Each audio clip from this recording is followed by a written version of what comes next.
Bab 1001, Sekutu. Turnamen kini telah resmi dimulai. Namun, sebelum Isis Neweston mulai mengundi, seseorang angkat bicara. Saya kebobolan. Kaisar penyihir memandang Linastra Bumuich dengan alis berkerut. Lagi pula, kontestan kita terlalu banyak, kata Linastra. Apakah kamu yakin ini yang kamu inginkan? Isis Neweston berkata dengan suara datar, yang memiliki nada ancaman dan bahaya yang tersembunyi. Kaisar penyihir lainnya juga melihat ke arah Linastra dengan mata menyipit. Linastra selalu berdiri di pinggir lapangan, dan sekarang nasib seluruh dunia sedang diputuskan, dia berdiri di pinggir lapangan lagi. Dia belum pernah membantu mereka melawan Sang di masa lalu.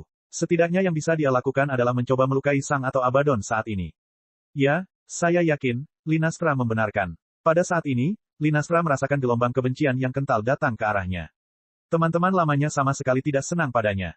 Baik, kata Isis Neweston. Di belakang Linastra, Raja Api Suci merasa nyawanya telah terselamatkan. Dia tidak perlu mati. Sacred Flame King dan Linastra melangkah mundur, menunjukkan bahwa mereka bukan lagi bagian dari para petarung. Saya bersedia mendukung Anda, Linastra menyampaikan kepada Gregorio. Gregorio sedikit terkejut, tapi tidak terlalu terkejut. Bagaimana aku tahu kamu tidak seharusnya mengkhianatiku nanti dan ini bukan tipuan? Gregorio bertanya.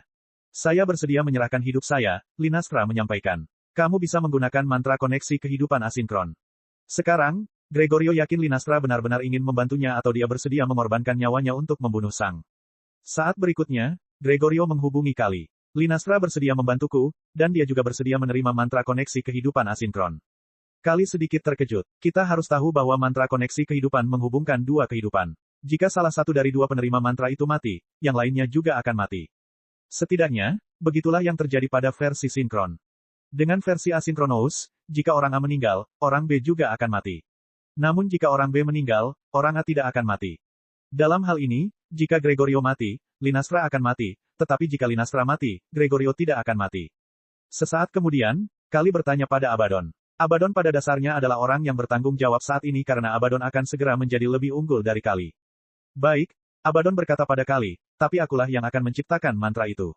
Aku ingin ini aman. Kali memberitahu Gregorio, tapi sebelum Gregorio memberitahu Linastra, dia memberitahu Kali satu hal lagi.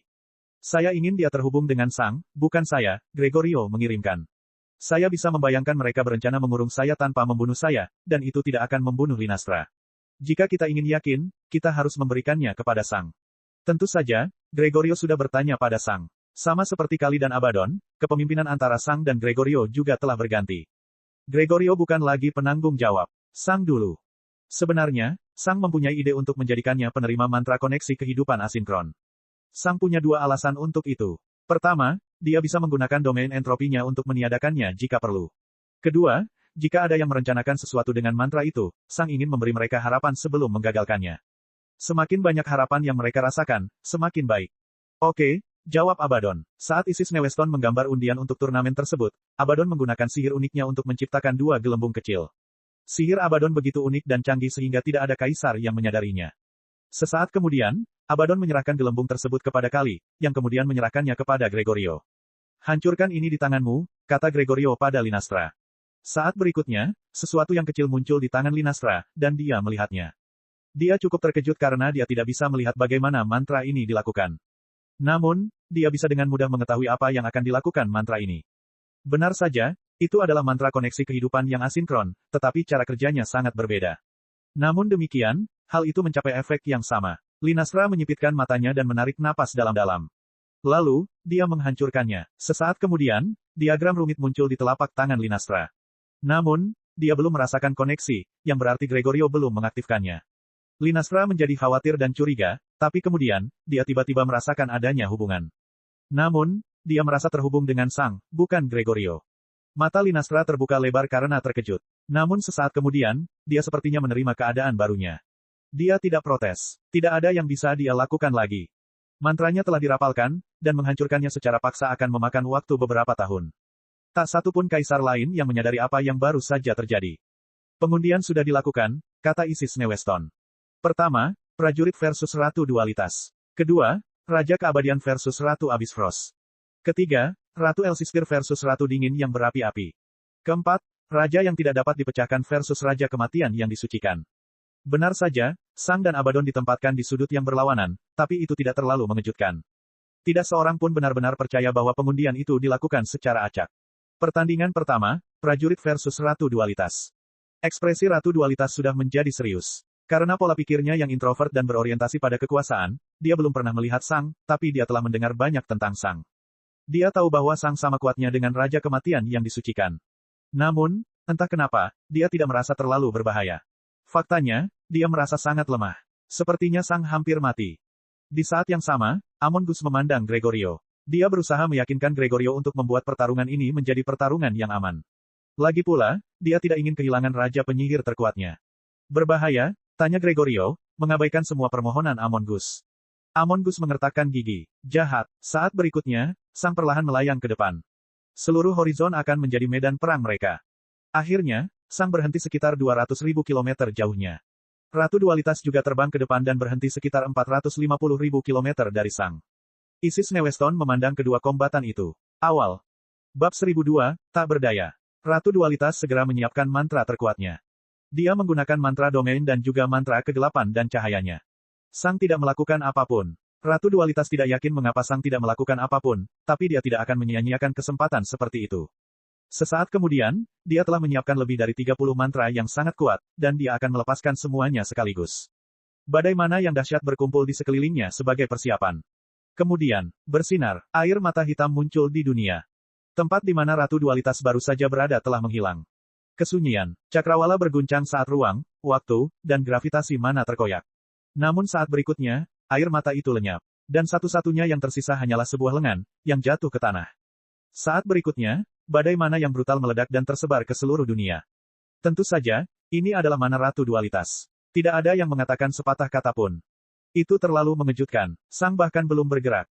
Dia bahkan belum melakukan apapun. Air mata itu baru saja muncul dengan sendirinya, dan Ratu Dualitas telah terbunuh dalam sekejap. Dia telah menyiapkan lebih dari 30 mantra. Dengan persiapan yang begitu lama, dia bisa dengan mudah mendapatkan tempat sebagai Raja Penyihir terkuat kedua di dunia. Namun, semuanya sia-sia. Tidak peduli apa yang dilakukan Ratu Dualitas. Jika Sang ingin dia mati, dia akan mati. Para kaisar tidak dapat menerima apa yang mereka lihat selama beberapa detik. Ini bahkan lebih kuat dari yang mereka duga. Sementara itu, cahaya kecil muncul di mata Abaddon. Untuk waktu yang lama, kaisar hanya memandangi Sang yang tidak bergerak. Raja Penyihir di belakang mereka merasakan keterkejutan dan ketakutan yang luar biasa. Semua rencana turnamen yang mereka buat selama 1000 tahun terakhir telah ditinggalkan saat ini. Para kaisar telah membuat beberapa rencana di mana Raja Penyihir dapat melepaskan beberapa mantra terselubung yang dibuat oleh kaisar untuk mungkin membunuh Abaddon. Tentu saja, rencana ini juga dapat digunakan untuk melawan Sang. Tapi serangan tunggal ini menghancurkan semuanya. Tidak ada Raja Penyihir kecuali Raja Kematian yang disucikan yang dapat melakukan apapun terhadap Sang. Dia terlalu kuat. Satu-satunya hal yang bisa dilakukan Kaisar Penyihir adalah memaksa Sang dan Abaddon untuk saling membunuh. Sementara Kaisar memandang Sang dengan cemas, dia terbang kembali ke Gregorio. Dia tidak mengatakan sepatah kata pun. Salah satu Raja Penyihir terkuat telah mati seperti semut di depan binatang leluhur. Pemenang, Lightning Manor, Isis Neweston menyatakan dengan suara netral. Gregorio tampak tidak senang. Faktanya, dia tidak menunjukkan emosi. Sepertinya tidak ada perkembangan selama turnamen ini yang dapat mengejutkannya. Dan itulah kenyataannya. Gregorio telah melihat bagaimana Sang mengembangkan kekuatannya selama 22.000 tahun terakhir. Sang telah berhasil meningkatkan koneksi dunianya ke tingkat yang jauh lebih tinggi. Alih-alih meminta dunia melakukan sesuatu, Sang malah memaksa dunia melakukan sesuatu. Kepatuhannya tidak lagi menjadi faktor. Ruang, waktu, dan gravitasi juga tidak lagi menjadi faktor. Jika Sang dapat mengenali seseorang, mereka berada dalam jangkauan jarak dekat. Sang bisa melepaskan 100% kekuatannya di titik manapun di dalam spirit sense miliknya.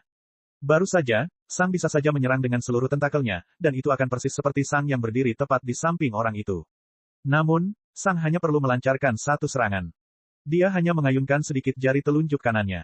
Meskipun Sang memiliki tentakel yang tak terhitung jumlahnya dengan pedang, bagian lain dari tubuhnya juga bisa bertindak sebagai pedang. Baru saja, Sang baru saja mengubah jarinya menjadi biji entropi, yang kemudian dia bentuk menjadi pedang kecil. Kekuatan semua pedang mana yang terkumpul di dalam tubuh Sang telah meledak ke depan, melepaskan serangan yang menghancurkan. Namun, hal itu bahkan tidak sulit bagi Sang. Itu tidak lebih sulit daripada membalik tangannya.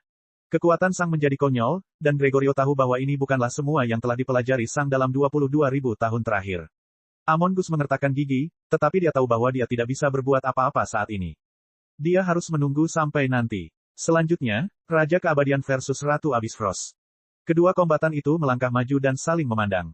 Favoritnya jelas adalah Ratu Abyss Frost. Raja Keabadian memang sangat kuat, tapi Ratu Abyss Frost terlalu kuat. Lagi pula, Ratu Abyss Frost kemungkinan besar berada di posisi 5 besar. Baik hati, kata Isis Neweston. Kaisar lainnya mendengus. Mereka tahu bahwa Isis Neweston telah memberikan pertarungan ini kepada kandidatnya agar kandidatnya dapat meninggalkan turnamen tanpa mengalami kematian. Jahat, Isis Neweston memelototi Bina Qing, yang hanya menoleh ke belakang sambil sedikit mencibir. Jelas sekali, Isis Neweston ingin pejuang Bina Qing melawan Sang, yang pada dasarnya berarti membunuhnya. Bina Qing tidak terlalu menyukai hal itu dan memutuskan untuk mengacaukan rencana Isis Neweston. Kedua raja penyihir menyipitkan mata saat mereka mempersiapkan diri. Mulai, Isis Neweston mengumumkan. Saat berikutnya, kedua raja penyihir mulai bentrok. Pertarungan itu brutal. Raja Keabadian berusaha sekuat tenaga sejak awal, tetapi Ratu Abyss Frost berhasil bertahan dari serangan gencar. Karena itu, Eternity King kehabisan mana dengan sangat cepat, dan pertarungan berakhir hanya dalam 10 detik. Secara alami, Raja Keabadian meninggal, dan mana miliknya tersebar ke seluruh dunia. Ratu Abyss Frost kembali melayang di belakang Bina Qing. Pemenang, Kerajaan Darkhold, Isis Neweston mengumumkan dengan suara tanpa emosi. Ratu Abyss Frost tidak senang sama sekali. Bagaimanapun, dia tahu bahwa dia akan segera mati. Dia telah melihat kekuatan Sang, dan dia tahu bahwa dia akan menjadi tidak berdaya seperti anak kecil di hadapannya.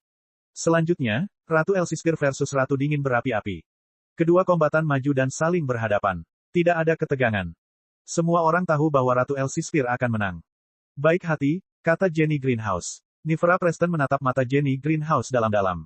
Jinak, kata Nifra akhirnya. Ratu Firicold menghela nafas lega. Dia tidak akan mati hari ini. Pertarungan dimulai dan berakhir dengan sangat cepat, dan benar saja, Ratu Elsisfir menang. Meskipun demikian, kita harus mempertimbangkan bahwa kedua raja penyihir telah bertarung dengan sangat santai. Pemenang, Kekaisaran Deep Steel. Selanjutnya, Raja yang tidak dapat dipecahkan versus Raja Kematian yang disucikan. Bab 1003, ada di sini. Brutus Caesar memandang Kali dengan netral. Sekarang setelah Sang kembali, aliansi antara tiga kerajaan juga harusnya kembali.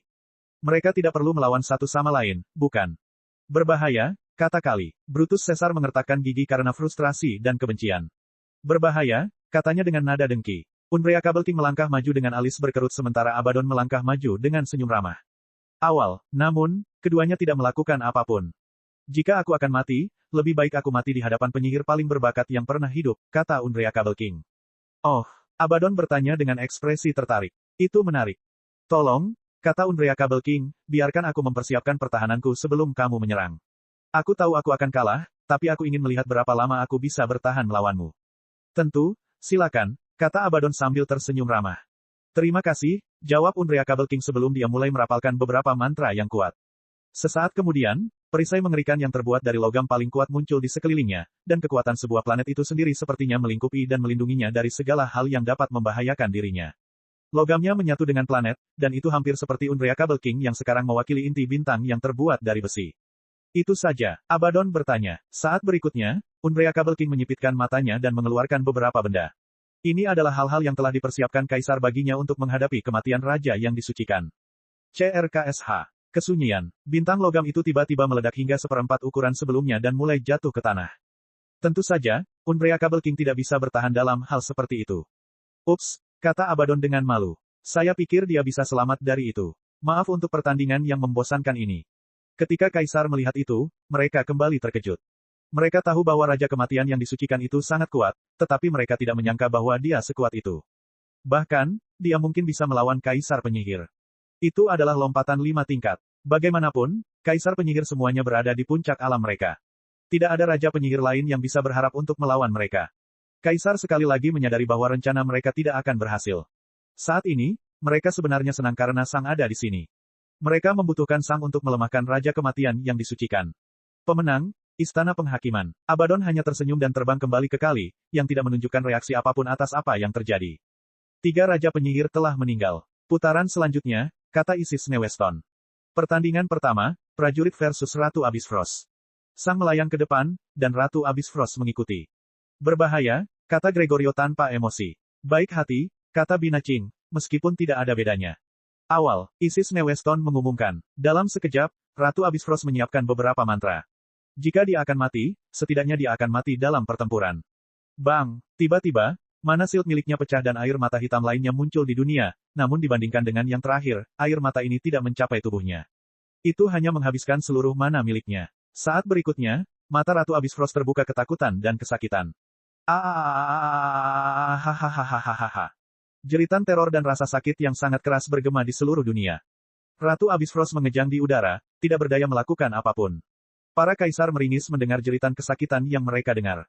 Mereka tidak yakin apa yang terjadi, tapi mereka tahu bahwa Sang sedang menyiksa Ratu Abyss Frost. Bunuh aku, bunuh aku, bunuh aku, bunuh aku, Ratu Abyss Frost terus berteriak. Tapi Sang tidak menjawab. Pada saat ini, titik kecil entropi muncul di dalam jiwa Ratu Abyss Frost. Bintik-bintik kecil itu digabungkan dengan serpihan mana dan menciptakan semburan kecil kehancuran. Jiwa Ratu Abyss Frost terkoyak ribuan kali per detik. Perlahan, kepala Sang menoleh ke arah Binaching. Pesannya jelas, Binaching belum benar-benar terlibat dalam kampanye untuk membunuh Sang sampai turnamen besar, tapi kemudian, dia benar-benar menentangnya. Tentu saja, jika ini satu-satunya alasan, Sang akan melakukan hal yang sama pada Ratu Dualitas. Alasan lainnya adalah Sang ingin menunjukkan sisi lain. Dalam pertarungan pertamanya, dia menunjukkan bahwa dia bisa membunuh siapapun yang dia inginkan kapanpun dia mau. Dalam pertarungan kedua, dia menunjukkan bahwa dia bahkan bisa membuat mereka tetap hidup dan menyiksa mereka selamanya.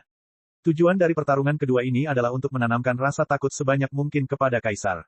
Selama 6 jam, para kaisar hanya menyaksikan dengan perasaan tidak nyaman saat Ratu Abyss Frost perlahan-lahan berubah menjadi sekam manusia. Akhirnya, dia meninggal, dan Sang menjatuhkan mayatnya begitu saja. Kecuali satu gerakan kepalanya, dia tidak bergerak sama sekali.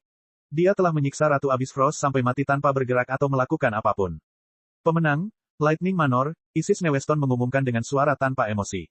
Sang perlahan melayang kembali. Selanjutnya, Ratu Elsistir versus Raja Kematian yang disucikan. Saat kedua kombatan itu melayang ke depan, Nifra Preston memandang ke arah Kali. Nifra Preston tidak pernah melawan Kali. Dia selalu membantunya jika dia membutuhkan sesuatu. Berbahaya, Kali hanya berkata. Nifra Preston langsung merasa tertahan dan frustrasi. Baik hati, katanya. Mulai, Isis Neweston mengumumkan. Raja penyihir terkuat kedua versus Raja penyihir terkuat. Biasanya, orang mengira ini akan menjadi pertarungan yang seru. Namun, semua orang tahu bagaimana kelanjutannya. Abaddon hanya tersenyum, dan sesaat kemudian, Ratu Elsistir berubah menjadi bola daging kecil. Kaisar hanya menarik napas dalam-dalam. Hampir semua Raja penyihir telah meninggal. Dua orang yang tersisa hanyalah Ratu Api Dingin dan Raja Api Suci. Setiap Raja penyihir lainnya telah meninggal. Final sudah dekat. Abaddon versus Sang. Semua kaisar penyihir menjadi gugup saat pertarungan semakin dekat. Ini dia. Ini adalah momen kebenaran. Sang versus Raja Kematian yang disucikan. Setelah pertarungan ini, nasib dunia akan ditentukan. Semua kaisar penyihir akan bersatu melawan Kali dan Abaddon setelah mereka menang. Babak 1004, Sang versus Abaddon. Yang terakhir, pejuang versus Raja Kematian yang disucikan, Isis Neweston mengumumkan, suaranya lebih serius dari biasanya. Sang dan Abaddon terbang ke depan, berhenti sekitar 550.000 kilometer dari satu sama lain. Baik hati, kata Gregorio. Kaisar segera memandang Gregorio dengan penuh minat. Jinak, kenapa dia tiba-tiba mundur? Istana penghakiman telah menjadi musuh terbesar dari Istana Petir, dan Raja Kematian yang disucikan adalah saingan dan musuh terbesar sang pejuang. Mengapa Gregorio ingin pertarungan ini tidak berbahaya? Namun, itu tidak menjadi masalah. Keputusan ada di tangan Kali, dan dia bukanlah seseorang yang dengan mudah menyelamatkan nyawa seseorang. Ini adalah kesempatan sempurna untuk menyingkirkan Sang tanpa Gregorio bisa mengeluh. Kali tidak segera menjawab. Sebaliknya, dia memikirkan kembali pembicaraannya dengan putranya. Putranya yang bertanggung jawab sekarang, dan dia hanya mengikuti. Putranya sudah membuat keputusan untuknya. Sekarang, dia hanya perlu mengikuti. Baik hati, katanya. Kesunyian. Kaisar tidak percaya dengan apa yang baru saja mereka dengar. Jinak, keduanya sepakat untuk bertarung dengan ramah. Tapi bagaimana caranya? Mengapa mereka melakukan itu? Kaisar segera mulai mendiskusikan dengan cepat apa yang terjadi melalui transmisi suara. Tentu saja, mereka juga punya rencana baru. Mereka tidak yakin apa yang sedang terjadi. Apakah kedua belah pihak tidak yakin akan kemenangan? Butuh waktu hampir 5 detik sebelum kata lain terucap. Mulai, Isis Neweston mengumumkan. Di kejauhan, Sang dan Abaddon saling fokus. Jadi, akhirnya tiba waktunya, iya. Abaddon menular. Ya, jawab Sang. Apakah kamu sudah menemukan jalanmu? Sudah, kata Sang. Bagus, Abaddon menyampaikan sambil tertawa kecil. Saat Abaddon dan Sang sedang berbicara, para kaisar dengan cepat membuat lebih banyak rencana. Tak satu pun dari keduanya akan mati, namun keduanya masih membutuhkan mana untuk mencapai alam ke-9. Ini berarti mereka masih harus bertarung, dan jika semuanya berhasil, keduanya akan menjadi sangat lemah di akhir pertarungan. Segalanya masih belum ada harapan. Semua orang memandang kedua kombatan itu dengan penuh perhatian. Siapa yang akan menang? Seberapa kuatkah mereka berdua? Saya mengakui, kesunyian. Baru saja, Sang kebobolan. Kenapa dia kebobolan? Mereka seharusnya bertarung. Sang perlahan terbang kembali ke Gregorio. Dia tidak mengatakan apapun lagi. Gregorio, Sang, Kali, dan Abaddon tidak tampak terkejut sama sekali. Sementara kaisar lainnya masih sok, Kali diam-diam terbang ke sisi Gregorio. Tidak ada lagi alasan untuk merahasiakan aliansi mereka. Jelas sekali, Sang hanya akan menyerah seperti ini jika mereka diam-diam bersekutu. Semua orang akan segera membuat sambungan. Kaisar segera melihat ke arah Kali, yang kini berada di dekat Gregorio. Mereka hampir tidak percaya, semua ini dimulai karena konflik antara keduanya. Bagaimana mereka bisa menjadi sekutu? Semua ini dimulai dengan Kali membunuh Ratu Primordium. Kemudian, Gregorio telah membunuh dua raja penyihir Kali. Setelah itu, Gregorio dan Kali bertempur, yang berakhir dengan sebagian besar istana penghakiman hancur, dan bahkan suami Kali, Kaisar Kehidupan, Adam, telah meninggal. Kemudian, kedua kerajaan mereka berperang sengit, dan istana penghakiman telah membayar harga yang sangat mahal selama perang tersebut. Beberapa raja penyihir dan jutaan nyawa. Mana yang memungkinkan pemenang menjadi kaisar penyihir adalah mana yang ditinggalkan suami Kali. Dan sekarang, keduanya tiba-tiba menjadi sekutu. Pada saat itu, Kaisar juga menyadari mengapa Abaddon dan Kali membela Sang selama turnamen besar. Jadi, mereka sudah menjadi sekutu saat itu. Apakah semua ini hanya lelucon? Tapi Gregorio selalu mengatakan bahwa dia tidak setuju membiarkan Abaddon menjadi kaisar penyihir. Para kaisar cukup yakin bahwa Gregorio tidak berbohong saat itu. Kali selalu membenci Gregorio, dan Gregorio selalu membenci Raja Kematian yang disucikan. Semua ini tidak masuk akal. Pada saat itu, Raja Kematian yang disucikan juga melayang ke arah ketiga sekutunya, berhenti di depan. Ketika Raja Kematian yang disucikan berhenti, para kaisar akhirnya menyadari bagaimana semua ini bisa terjadi. Saat ini, Raja Kematian yang disucikan berdiri di depan dengan Sang sedikit di belakangnya. Gregorio dan Kali berada di belakang mereka berdua. Jadi, begitulah caranya. Kali dan Gregorio bukan lagi yang mengambil keputusan. Terserah Abaddon dan Sang. Dan kelihatannya, Abaddon berhasil meyakinkan Sang untuk bergabung dengan kampnya. Hei, aku tidak ingin membuatmu terburu-buru atau apapun, tapi aku sedikit bersemangat atas hadiahku, Abaddon berbicara dengan suara sopan. Semua kaisar memandangnya, dan dalam sekejap, suasana berubah tegang. Sejak kapan? Linastra Bumuich bertanya. Tentu saja, tidak ada kaisar yang mengetahui bahwa Linastra juga bergabung dengan Gregorio dan Kali. Namun, bahkan Linastra tidak menyangka bahwa Kam yang dia pilih sebenarnya jauh lebih kuat dari yang dia perkirakan. Namun ketika dia ingat bahwa hidupnya terhubung dengan Sang, dia menjadi takut dan gugup lagi. Tidakkah Sang tahu orang seperti apa Raja Kematian yang disucikan itu? Begitu dia menjadi kaisar penyihir, dia akan segera membunuh Sang. Dan ketika Sang meninggal, Linastra juga akan mati. Mari kita simpan itu untuk setelah hadiahnya, kata Raja Kematian yang disucikan dengan sopan sambil mengulurkan tangannya.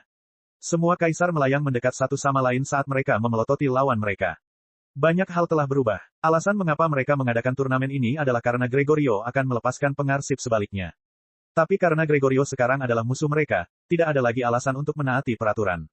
Karena itu, mereka tidak akan menyerahkan hadiah kemenangan turnamen tersebut. Jika mereka melakukannya, mereka sama saja dengan bunuh diri. Sesaat kemudian, mana Shield muncul di sekitar tubuh kaisar.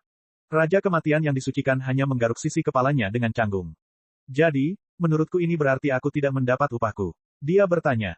Saat berikutnya, para kaisar mengumpulkan mana mereka. Pertempuran terakhir telah dimulai. Babak 1005, Nifra Preston. Para kaisar menyiapkan mantra mereka sementara Abaddon hanya menonton dengan senyum ramah. Sang hanya berdiri di belakang Abaddon seperti seorang pelayan yang setia.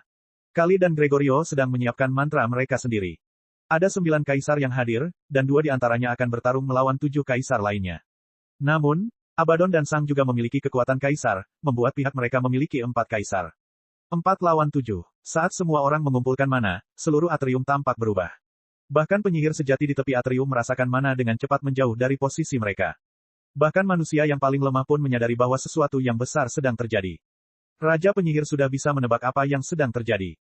Kaisar sedang melawan Abaddon, dan kupikir kita bisa melakukan semua ini dengan damai, kata Abaddon sambil tersenyum tak berdaya. Tidak ada yang menjawabnya. Sebaliknya, badai mana yang dahsyat berkumpul di belakang kaisar. Mayoritas mana di dunia berkumpul di belakang mereka, dan kehadiran mana ini telah menghancurkan horizon. Sekarang, mereka telah kembali ke dunia nyata, dan mana bahkan menghancurkan atmosfer itu sendiri. Bersinar. Saat berikutnya, sebuah buku hitam muncul di tangan Gregorio. Kali sedang mengumpulkan semua deat mana yang dimilikinya. Namun, Sang dan Abaddon masih diam di sana, tidak melakukan apapun. CRRRRK. Tiba-tiba, air mata hitam muncul di atmosfer, dan Fury Cold Queen, yang telah mengawasi dari kejauhan, meninggal. Dia selamat dari turnamen tersebut, namun pada akhirnya, dia tetap meninggal. Kaisar tidak bisa menyisihkan fokusnya pada Raja Penyihir yang sudah mati saat ini. Mereka terlalu sibuk mempersiapkan pertempuran terakhir. Namun, Saat berikutnya, sebuah mutiara muncul di tempat di mana Ratu Dingin Api baru saja berada. Dalam sekejap, mutiara itu menyerap semua mana, dan beberapa saat kemudian, mutiara itu muncul tepat di depan Gregorio. Bola pewaris. Kaisar mengertakkan gigi. Mereka tahu apa artinya ini. Seketika, para kaisar melepaskan badai kehancuran mereka. Realitas terkoyak ketika badai menerjang mereka berempat. Kekuatan gabungan dari 7 kaisar terlalu kuat. Di tangan Gregorio, beberapa halaman berkibar, dan saat berikutnya, bola pewaris di depan Gregorio menghilang. Gregorio telah mengorbankan mana Ratu Dingin Api untuk entropi. Badai apokaliptik di depan mereka berempat lenyap tanpa tanda apapun. Penghancuran selalu dilakukan dengan cara yang sangat diam-diam. Biasanya, tidak mudah untuk bertahan dari serangan sekuat itu, tapi dengan entropi, mereka berhasil. Serangan gabungan telah diatasi. WHOOOOOM. Tiba-tiba, deat mana kali yang berkumpul dengan hebatnya meluas keluar, menelan semua orang dan mengisolasi mereka dari dunia. Kaisar harus bertahan melawan serangan itu, atau mereka akan menerima kerusakan besar. Selain itu, mereka semua tahu bagaimana Kali bertarung. Kali memiliki deat mana dalam jumlah yang mengerikan di dalam dirinya, tetapi memulihkan deat mana membutuhkan waktu yang lama. Memulihkan deat mana selama pertempuran tidak mungkin dilakukannya. Jadi, selama mereka berhasil menyingkirkan deat mana Kali yang telah dikumpulkan, dia akan melemah secara signifikan. Karena itu, semua kaisar menyerang deat mana di sekitar mereka. Semakin banyak mereka menghancurkan, semakin baik. Kali mungkin bisa memisahkan para kaisar untuk sesaat, tapi mana kematian yang hilang darinya akan terbukti menjadi harga yang mahal. Saat kaisar menyerang deat mana, Nifra Preston, permaisuri Deep Steel, merasakan sesuatu mendekat. Entah kenapa, kegelapan di depannya tampak lebih gelap dibandingkan tempat lainnya. Tiba-tiba, kegelapan menyelimuti dirinya. CRRRRRRRRRRRRR. Sepertinya mana shield miliknya telah dilemparkan ke lautan gergaji bundar yang berputar. Nifra merasakan mana miliknya turun dengan cepat, dan dia segera menggunakan mana step. Tapi itu tidak berhasil. Apa? Bagaimana? Untuk beberapa alasan, mana step jas miliknya tidak berfungsi. Sesaat kemudian, Nifra berhasil mengetahui apa yang menyerangnya. Itu adalah Abaddon. Deat mana dengan keras menyerang mana shield Nifra, tapi dia tidak tahu cara kerjanya. Selain itu, kepadatan mana kematian tidak bisa dibandingkan dengan mana kematian Kali, namun, cara mana kematian menyerang mana shield-nya sungguh gila. Dalam waktu singkat ini, Nifra telah kehilangan 25% mana miliknya. Tapi itu bukanlah akhir. CRK. Dalam sekejap, 36 serangan mengenai mana shield miliknya. Semua serangan ini terjadi pada waktu yang hampir bersamaan. Dengan ketakutan, Nifra menyadari bahwa dia telah kehilangan 50% mana miliknya lagi. Bersama dengan serangan Kali, dia hanya memiliki sekitar 15% mana yang tersisa. Pertarungan baru saja dimulai. Saya minta maaf. Mata Nifra melebar. BOOOOOM. Mana shield Nifra meledak saat sinar matahari dan api membakar tubuhnya. Hingga akhir, pikiran Nifra tidak bisa menerima apa yang terjadi. Saat tubuh Nifra hancur, seseorang terungkap. Itu adalah Linastra Bumwich, permaisuri Sumot. Linastra memandang dengan campuran rasa sakit, tekad, dan ketidaknyamanan pada Nifra Preston yang hancur. Nifra Preston, permaisuri Deep Steel, telah meninggal. Seorang kaisar telah meninggal. Sesaat kemudian, Spere pewaris muncul di tempat Nifra baru saja berada. Pada saat yang sama, kaisar lainnya menghancurkan semua mana kematian, memungkinkan mereka melihat dunia lagi. Namun, hal pertama yang mereka lihat adalah Linastra meraih Spere pewaris dan tiba di depan Abaddon. Kejutan yang dirasakan para kaisar tidak dapat diungkapkan dengan kata-kata. Linastra telah mengkhianati mereka. Linastra telah bergabung dengan Abaddon. Terima kasih, kata Abaddon sambil tersenyum sopan saat dia menerima Spere pewaris. Linastra tidak berkata apa-apa dan melangkah ke samping Gregorio, menghadap kaisar lainnya. Sesaat kemudian, kaisar menyadari bahwa Nifra Preston hilang.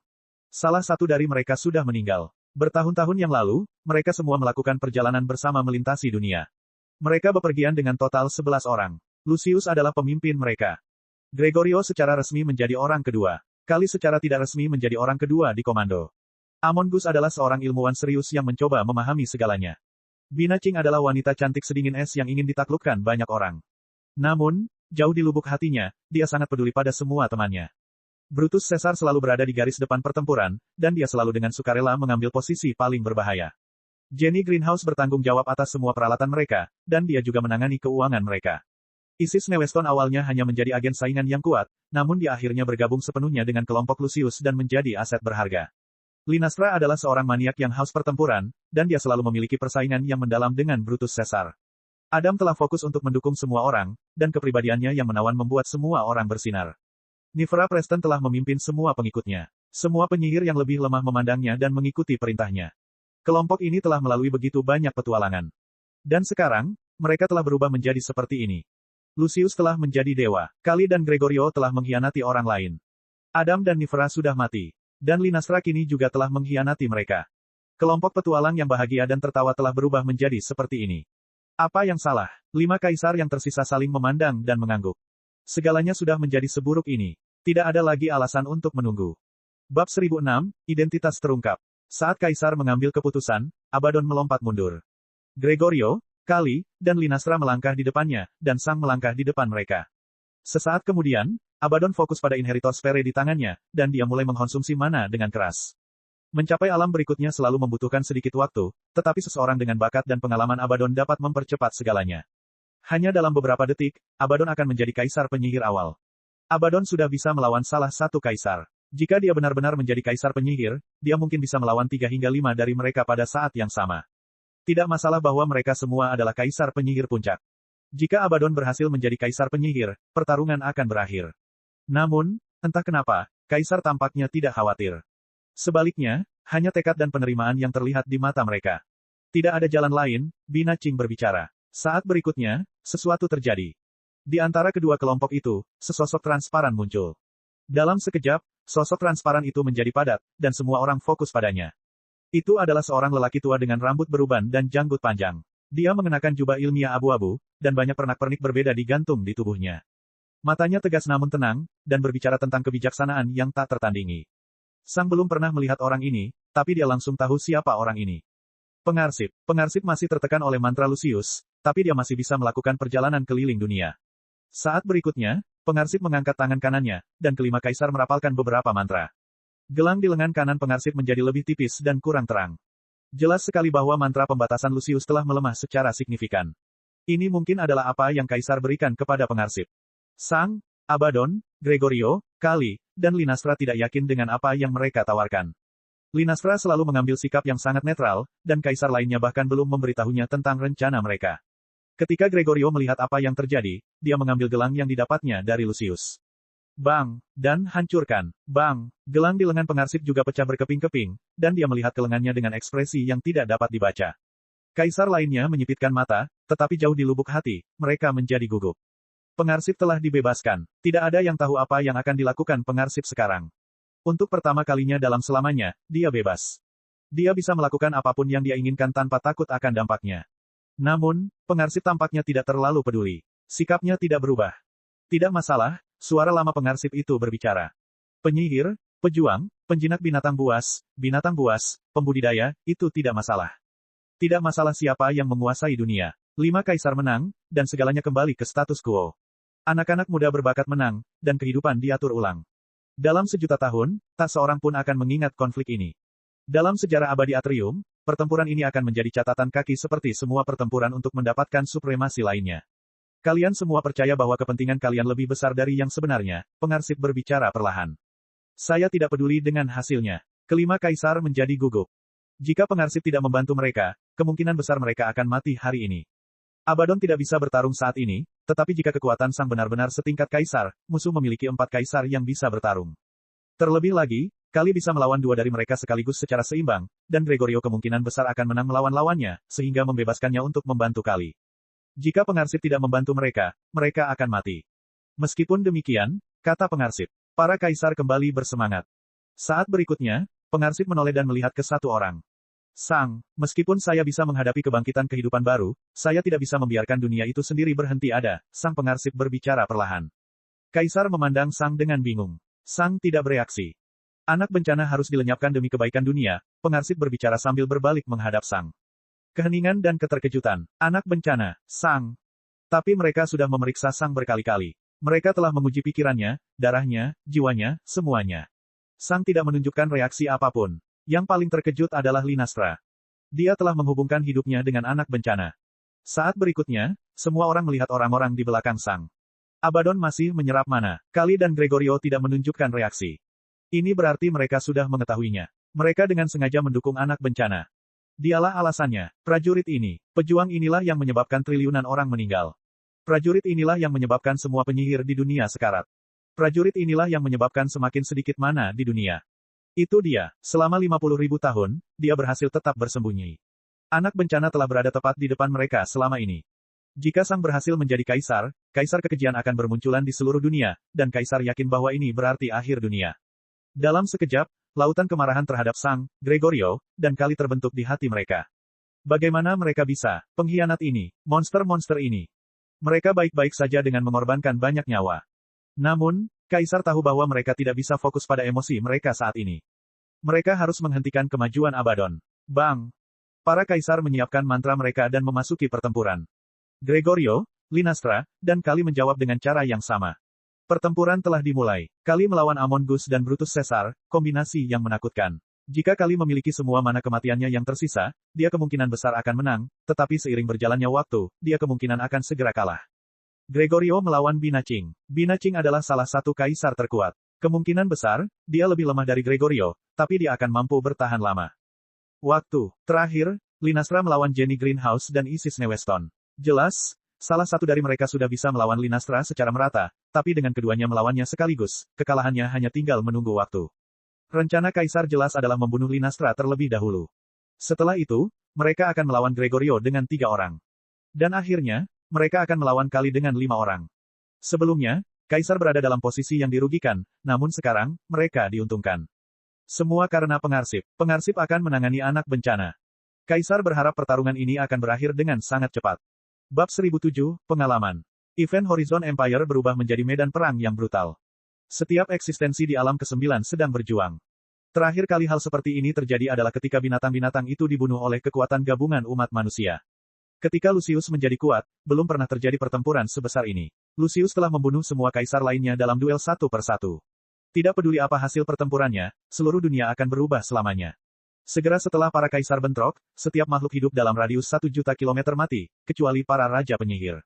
Raja penyihir masih bisa bertahan, tapi makhluk yang lebih lemah tidak bisa.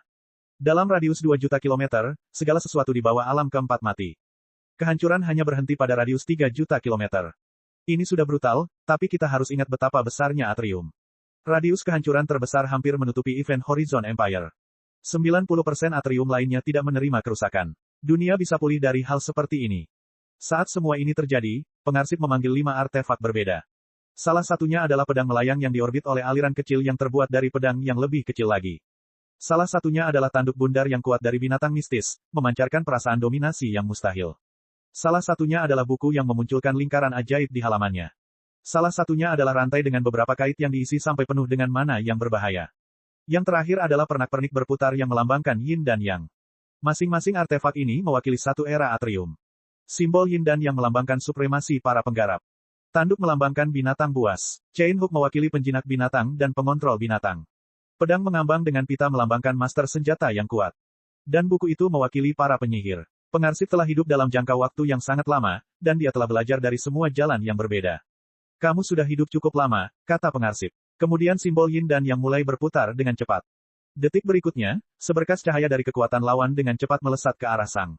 Sang segera memanggil domain entropinya dan mengangkat pedangnya untuk memblokir. Retakan, pedang Sang meledak dan berubah menjadi pecahan kecil. Ia tidak mungkin menahan serangan sekuat itu. Pada saat yang sama, Sang tertembak dari kejauhan dan terluka parah. Pengarsip tampaknya tidak terkejut bahwa Sang selamat dan melancarkan serangan yang sama lagi.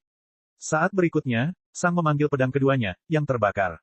Kemudian, Sang melepaskan gelombang api hitam yang mengerikan. BOOOOM. Kedua kekuatan itu membatalkan satu sama lain setelah bertabrakan. Namun, pedang kedua Sang juga telah berubah menjadi debu. Kedua senjata Sang telah lenyap. Beberapa kaisar memperhatikan dan semakin bersemangat. Prajurit itu kehabisan senjata. Anak bencana akhirnya akan mati. Pengarsip menggunakan serangan yang sama lagi. Kali ini, Sang tidak akan mampu membela diri lagi. CRRRRRRK. Suara yang memekakkan telinga bergema di seluruh dunia. Pengarsip tidak terkejut, tetapi kaisar terkejut.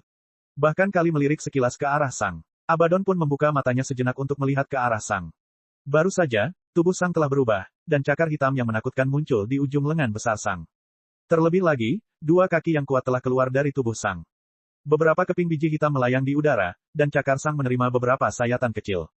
Tentu saja, memblokir serangan seperti itu sangatlah sulit. Kaisar hampir tidak percaya dengan apa yang mereka lihat. Prajurit itu sebenarnya tidak terluka. Dan kemudian, mereka melihat seringai di bibir Sang. Cakar kanan Sang bergerak ke kepalanya dan merobek perbannya. Dia tidak membutuhkannya lagi. Tak seorang pun kecuali dewa yang dapat bersembunyi dari indera Sang lagi, dan perban itu juga tidak akan memberitahu Sang ketika dewa sedang melihatnya. Perban itu menjadi tidak berguna. Sesaat kemudian, mata hitam dan putih Sang terlihat, dan seluruh suasana berubah. Ketika mereka melihat mata Sang, para kaisar menyadari satu hal.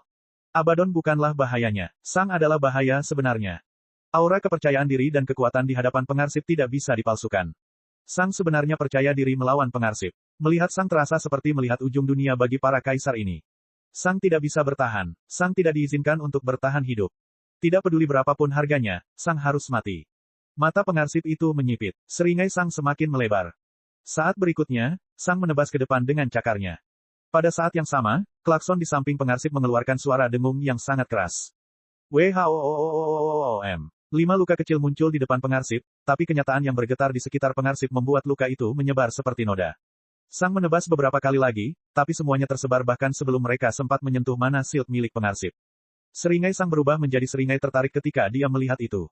Siapa? Saat berikutnya, semua mana di sekitar pengarsip menghilang. Sang telah menggunakan salah satu kemampuan barunya. Sang sekarang dapat memanggil domain entropinya di mana saja di dalam spirit sense-nya, dan saat ini, pengarsip telah diselimuti oleh domain entropi Sang. Kemudian, suara pembalikan halaman bergema di seluruh medan perang. Saat berikutnya, domain entropi Sang membeku di sekitar pengarsip. Domain entropi Sang sebenarnya berhenti mengubah mana. Sang cukup terkejut saat melihat itu. Seseorang pada dasarnya berhasil menonaktifkan domain entropinya.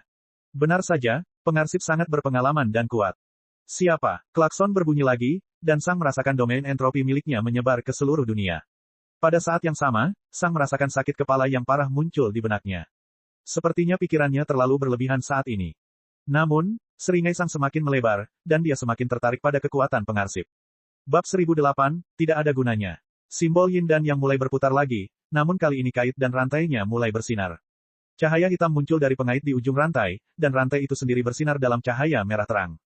Sesaat kemudian, kailnya melesat ke arah Sang. Saat kailnya mendekat, Sang merasakan kenyataan di sekelilingnya mengeras, membuatnya sulit untuk bergerak.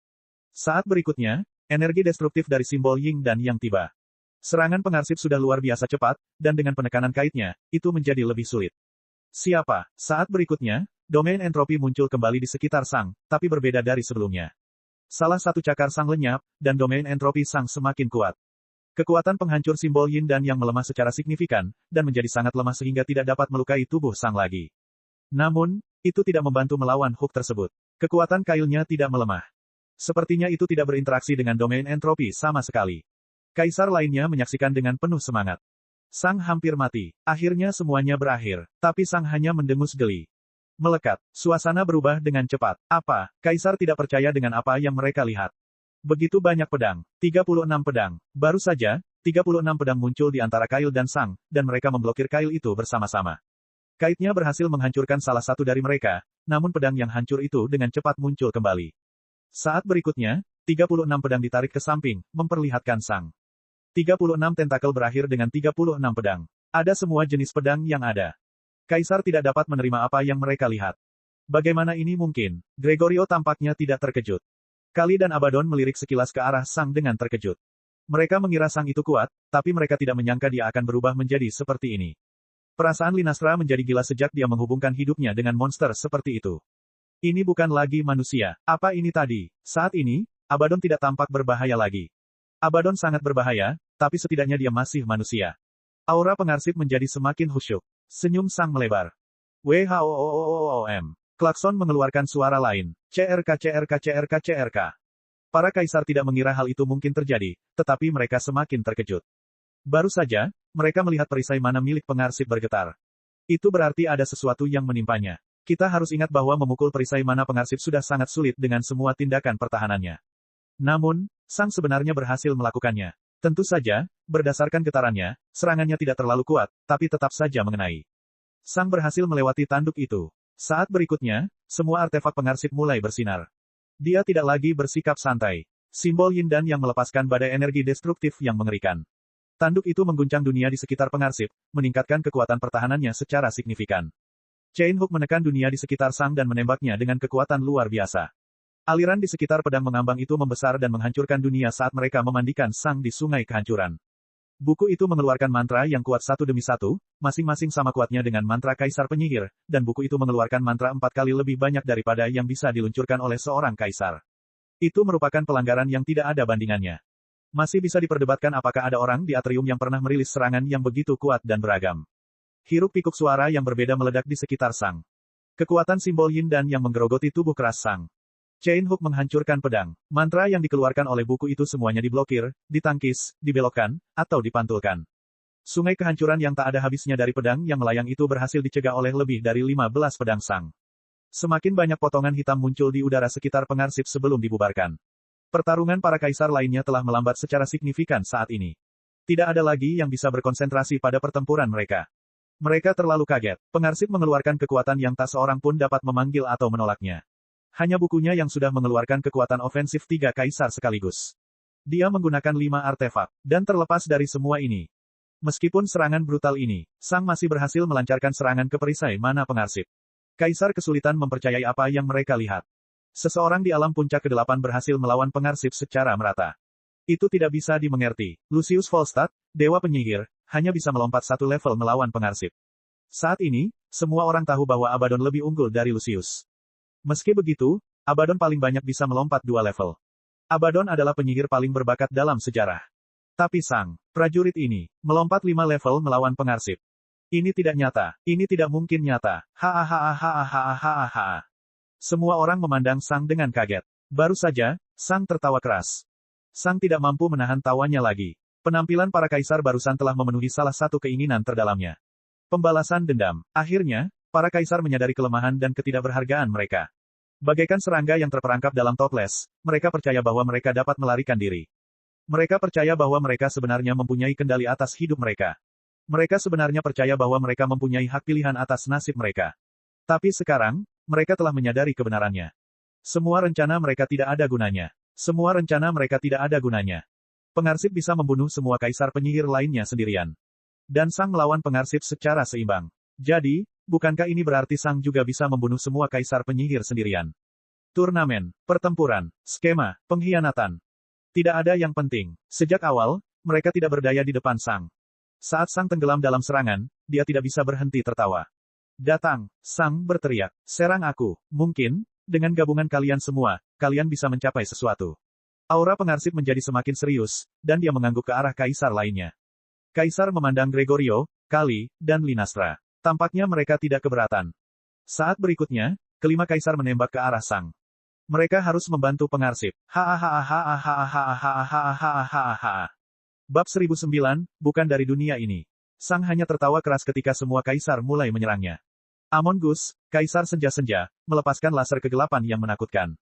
Bina Qing, permaisuri Dark Chol, melepaskan badai salju yang terbuat dari kegelapan dan es. Brutus Caesar, kaisar negeri dan langit, melepaskan badai mengerikan yang dipenuhi batu. Jenny Greenhouse, permaisuri iklim, melepaskan badai panas dan dingin secara bergantian. Isis Neweston, Event Horizon Empress, membantu Archivist Hon dalam bertahan dari serangan Sang. Ding, laser Amon Gus disebarkan secara besar-besaran.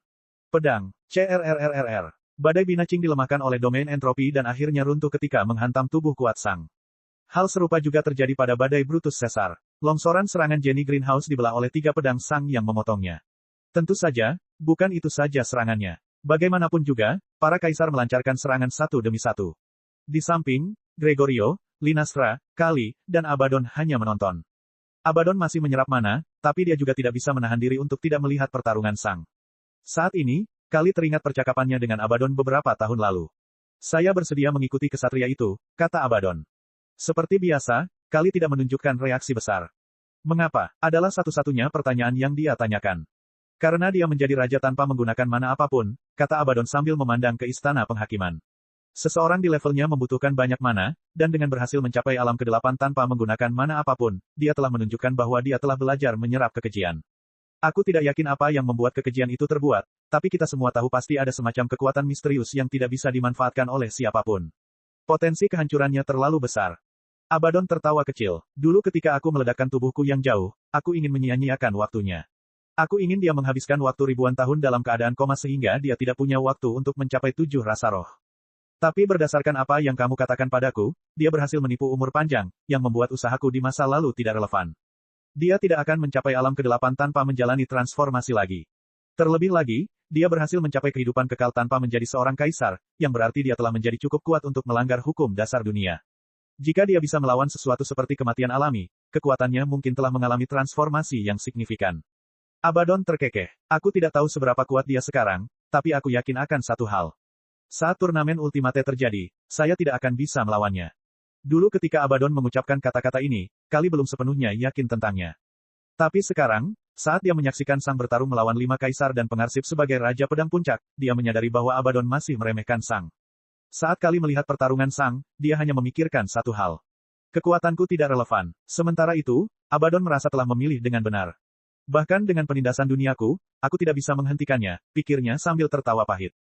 Penindasan dunia adalah kemampuan unik yang menggabungkan semua konsep tingkat 6 yang ada, kecuali konsep kehidupan dan kematian tingkat 6.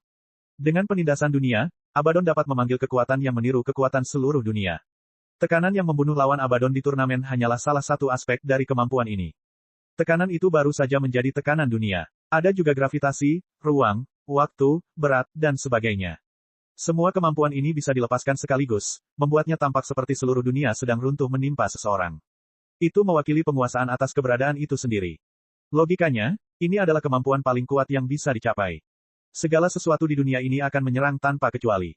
Itu mencakup semua konsep. Namun, kemampuan seperti dewa ini tidak dapat menghentikan Sang. Mengapa? Karena Sang bukan lagi bagian dari dunia ini. Tubuh hanya bisa menampung mana sebanyak itu. Bagaimanapun juga, keberadaan manusia ditentukan oleh konsep, dan konsep hanya dapat berkembang sejauh itu. Namun, tubuh Sang, setidaknya, 2 tingkat lebih kuat dari kekuatan maksimum yang diizinkan oleh konsep. Meski begitu, tubuh Sang harus dibuat dengan semacam konsep. Lagi pula, tanpa konsep, sesuatu tidak akan ada. Ini berarti tubuh Sang hanya bisa dibuat dengan konsep dari luar dunia ini. Itu lebih maju, itu lebih kuat, itu lebih baik. Sepertinya Abaddon telah menguasai dan mempersenjatai planet bumi. Tidak peduli siapa yang melawannya, seluruh bumi akan membunuh mereka. Mustahil mendapatkan kekuatan lebih dari ini di bumi. Namun, ketika Jupiter tiba-tiba menabrak bumi, hal itu tidak menjadi masalah. Jupiter jauh lebih besar dan lebih berat. Jupiter mewakili kekuatan di luar dunia, dalam hal ini adalah bumi. Tentu saja, Sang adalah Jupiter dalam analogi ini. Jika tubuh Sang masih terbuat dari mana saja, Abaddon akan mampu melawannya. Sang kemungkinan besar masih akan menang, tapi ini bukan pertarungan sepihak. Namun dengan penambahan entropi, perlawanan menjadi sia-sia. Satu-satunya alasan mengapa Sang belum menang adalah wilayahnya. Dia adalah seluruh alam di bawah semua orang. Kali terkejut. Abaddon gugup tapi juga lega. Gregorio tampak apatis. Dan Lynastra sepertinya merasakan segala macam emosi saat ini. Kaisar menyerang Sang dengan segala yang mereka miliki. 5 kaisar dan pengarsip. Retakan. Salah satu pedang Sang lainnya dipatahkan oleh Chain Hook. Ding. Salah satu laser Amon Gus berhasil menghancurkan salah satu lengan Sang. Saat ini, Sang sudah berhenti menyerang. Di bawah serangan pengarsip, Sang masih mampu menyerang, tetapi dengan tambahan semua kaisar, Sang terlalu sibuk bertahan. Terlebih lagi, bertahan menjadi semakin sulit. Semua serangan ini luar biasa kuatnya, dan tubuh Sang tidak berada pada level serangan ini. Sang sudah terdiam. Para kaisar menjadi bersemangat dan semakin memperkuat serangan mereka. Mereka membunuhnya. Mereka bisa menang. Kali dan Lynastra memandang Gregorio. Gregorio tampak apatis dan penuh penerimaan. Dia sepertinya tidak takut kalau Sang akan mati. Di balik waktu yang melengkung dan ruang yang terkoyak, hanya senyuman lebar yang menghiasi wajah Sang. Bab 1010, Kemenangan. Retakan. Salah satu pedang Sang patah. Bersinar. Salah satu tentakel Sang terpotong oleh pedang mengambang pengarsip dan terkoyak. Saat senjata Sang perlahan mulai menghilang, semakin banyak serangan yang menghantamnya. Dengan senjata yang lebih sedikit, Sang tidak dapat mempertahankan dirinya lagi. Kali melirik Gregorio. Gregorio tidak menunjukkan reaksi apapun. Saat ini, Kali tidak yakin lagi apakah dia menilai sikap Gregorio dengan benar atau tidak. Dia mengira Gregorio mempercayai kekuatan Sang, tapi mungkin dia semakin apatis dengan hasilnya. Kali mengenal Gregorio, dan dia bisa membayangkan Gregorio merasa sangat menyesal karena mendukung monster seperti itu. Gregorio tidak menyuruh Kali untuk menonton, tapi dia juga tidak menyuruh Kali untuk ikut campur. Jika Gregorio mempercayai kekuatan Sang, dia seharusnya memberitahu Kali dan Lynastra bahwa mereka tidak perlu khawatir. Namun, dia tidak melakukan apapun. Kali melihat kembali ke arah Sang dan memperhatikan bahwa kecepatan regenerasinya tidak cukup cepat untuk mengimbangi gambar-gambar baru. Kemudian, Kali memandang Abaddon dan menyadari bahwa dia sudah selesai sekitar 70%. Pada saat ini, rencana terbentuk di benak Kali. Pengarsip tidak peduli siapa yang menang. Dia hanya peduli untuk membunuh anak bencana. Jadi, ketika Sang meninggal, pengarsip juga akan pergi. Ini berarti mereka hanya perlu melawan 5 kaisar. Dan ketika Abaddon menjadi kaisar penyihir, itu tidak menjadi masalah. Terlebih lagi, Sang, monster konyol ini, akan mati, memberikan Abaddon kekuasaan tunggal atas Atrium. Setelah beberapa perhitungan, Kali menyadari bahwa Sang akan mati ketika Abaddon baru 80% selesai.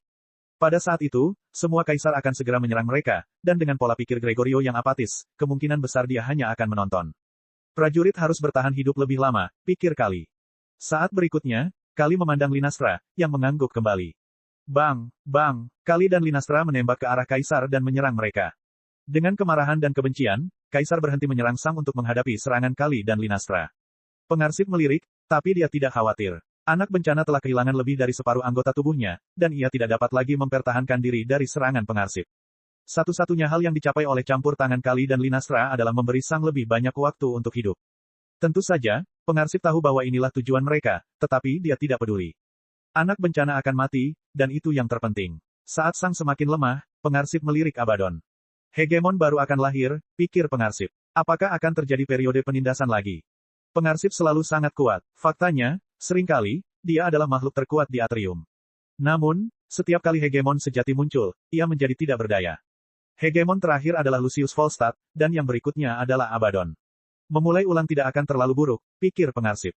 Retakan, sebagian tubuh Sang patah, dan dia mengertakkan gigi karena agresif. Saat berikutnya, Sang berteriak karena keengganan dan kemarahan. Kamu melakukan ini, Sang berteriak pada pengarsip. Kaulah alasan mengapa aku tidak bisa menguasai dunia. Pengarsip hanya memandang Sang dengan ekspresi serius. Saat berikutnya, seringai jahat muncul di wajah Sang. Jika tidak bisa memilikinya, tidak ada yang bisa. Pada saat itu, naluri semua kaisar yang hadir berteriak pada mereka. Pengarsip itu menyipitkan matanya, dan intensitas suara klakson berlipat ganda. Retakan muncul di tanduk. Jelas, itu tidak bisa menahan mana sebanyak itu. Saya harap kalian semua mati. Sang berteriak. BOOM. Tubuh Sang meledak. Kaisar melakukan yang terbaik untuk menahan serangan tersebut, tetapi mereka segera menyadari bahwa mereka tidak perlu melakukan hal tersebut. Pengarsip entah bagaimana berhasil mengalihkan ledakan. Alih-alih menghancurkan segala sesuatu di sekitar Sang, ia malah meledak ke arah selatan sebagai gelombang. Selain pengarsip, ion miliknya berubah menjadi debu. Artefak legendaris dan kuno hancur begitu saja. Artefak ini berisi kekuatan binatang terkuat yang pernah hidup. Namun pengarsip tidak menyesali hilangnya artefaknya. Jika dia tidak mengorbankan tanduknya, hampir 20% Atrium akan lenyap. Sekarang, hanya tepi tengah selatan dan sebagian air dari Samudra Abadi yang lenyap. Ini jauh lebih baik daripada alternatif lainnya. Beberapa saat kemudian, ledakannya lenyap. Sang telah meninggal. Anak bencana akhirnya mati. Pengarsip menarik napas dalam-dalam dan melirik lagi ke hegemon masa depan, Abaddon. Abaddon menoleh ke belakang. Dia tampak tidak khawatir. Kali dan Linastra menahan serangan kejam kaisar, dan mereka dengan cepat kehilangan posisi. Abaddon sudah lebih dari 90% selesai. Sedikit lagi, dan Abaddon akan menjadi kaisar penyihir. Para kaisar menjadi semakin cemas saat mereka memperkuat serangan mereka. Dua di antaranya dengan cepat melewati Kali dan Linastra tepat menuju Abaddon. Abaddon melirik Gregorio. Gregorio tidak melakukan apapun. Dia masih menantikan seolah semua ini tidak ada hubungannya dengan dia. Abaddon menyipitkan matanya ke arah Gregorio. Bang! Mantra binacing dibelokkan saat Abaddon memanggil domain yang kuat. Abaddon telah berhenti menyerap mana. Abaddon bukannya tidak berdaya, tapi saat bertarung, dia tidak bisa menyerap mana. Faktanya, keadaannya bahkan lebih buruk. Ketika Abaddon menggunakan mana, dia terpaksa menggunakan mana yang telah dia serap, dan mana ini tidak dapat dibuat ulang. Jika Abaddon bertarung hanya setengah detik, dia akan menggunakan semua mana yang dia serap dalam beberapa detik terakhir. Maka, pada dasarnya mustahil baginya untuk menerobos. Linastra dan Kali memandang Gregorio dengan marah. Kenapa dia tidak membantu? Kenapa dia tidak melakukan apapun? Tidakkah dia tahu bahwa dia akan mati? Pengarsip menoleh untuk melihat kaisar yang sedang bertarung. Mungkin hegemon belum lahir, dan mungkin, itu sebenarnya yang lebih baik. Pertempuran semakin intensif. Kaisar menyerang dengan semangat yang semakin besar. Tiba-tiba Binacing dan Isis Neweston berhenti menyerang Abaddon. Mana Abaddon telah turun drastis, yang berarti dia memerlukan beberapa detik lagi untuk menyerap mana yang cukup untuk menjadi kaisar penyihir. Saat berikutnya, Binacing, Isis Neweston, dan Jenny Greenhouse menembakkan mantra terkuat mereka ke Linastra Bumwitch. Mata Linastra membelalak kaget dan ngeri. Retakan. Mana shield miliknya rusak. Untuk sesaat, waktu seakan membeku. Bang! Saat berikutnya, Linastra dibakar menjadi abu oleh Jenny Greenhouse. BOOM. Mana dalam jumlah yang tidak dapat dipahami meledak keluar dari tempat Linastra baru saja berada. Untuk pertama kalinya dalam ratusan ribu tahun, mana kaisar tersebar ke seluruh dunia. Saat berikutnya, kelima kaisar fokus pada Kali. Namun, untuk beberapa alasan, Kali tampaknya tidak terlalu khawatir. Itu karena Kali menyadari sesuatu. Linastra telah berada di bawah mantra koneksi kehidupan asinkron dengan Sang. Ketika Linastra meninggal, Kali menyadari bahwa Linastra seharusnya sudah mati. Bagaimanapun, Sang juga telah meninggal. Ini hanya berarti bahwa Sang masih hidup. Detik berikutnya, Kali melirik Gregorio yang masih terlihat apatis. Gregorio tahu apa yang sedang terjadi. Para pahlawan telah mengalahkan anak bencana. Para pahlawan telah membunuh salah satu kaisar pengkhianat. Para pahlawan telah menghentikan hegemon baru untuk mencapai alam kaisar penyihir. Kini, para pahlawan akhirnya meraih kemenangan dalam genggaman mereka. Mereka telah melakukannya. Mereka selamat. Dunia telah diselamatkan. Gregorio hanya menghela nafas. Bahkan setelah semua ini, dia merasa kasihan pada mereka. Bagaimanapun, mereka pernah menjadi temannya. Hahaha. Tawa tanpa suara. Semua kaisar berhenti menyerang. Mata pengarsip itu menyipit. Saat berikutnya, mereka semua melihat ke tanah. Tadi, tawa itu datang dari bawah sini. Hahaha. Tawa itu semakin keras, dan sekarang, sudah jelas bahwa tawa itu berasal dari Sang Kaisar menjadi ketakutan. Dan kemudian, event Horizon Empire mulai bergetar hebat. Hahaha. Cek. Rakan-rakan kultivator sekalian, sebelum retret, sila terus berkultivasi untuk jurus subscribe, like, share dan komentar agar sekte novel Sadim terus berkembang pesat.